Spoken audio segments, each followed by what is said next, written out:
Pick a part, any part. If it's for a car, you can bet no matter what it is, there's more than one type. And the same is true for valve stems. The most common type for many years was the rubber snap-in valve stem, like this.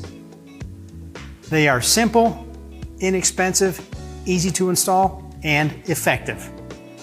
How did they get their name? You simply pull them through the valve hole until they snap in place.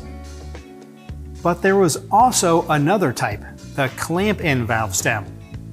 Also known as bolt-in valve stems, they are made of metal, typically aluminum, brass, or stainless steel, and you insert them through the hole, then install and tighten the nut on the other side. The advantage to the clamp-in stem is they handle higher pressures and are more resistant to heat and harsh environments, so they are more common on large trucks and trailers.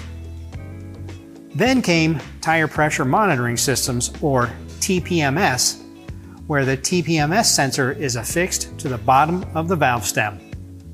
But these too are available in both different types. The clamp-in style is made of aluminum, like this, with the TPMS sensor on the end. Even though they often come as a complete assembly, the valve stems are separate from the TPMS sensor and can be replaced separately. There are some important details to remember when installing a clamp-in valve stem. Be sure to thoroughly clean the valve hole on both sides. Dirt and corrosion are common and will prevent the valve stem from sealing. Also, always be sure to torque them to the proper specification. If they are over-tightened, it can break or distort the valve stem or damage the seals, causing a leak.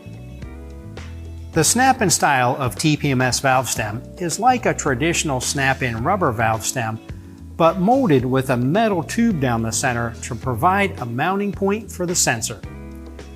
These are easier to install, but don't forget to remind your customer that cleaning the valve hole is just as important in order to prevent leaks. Thanks for watching.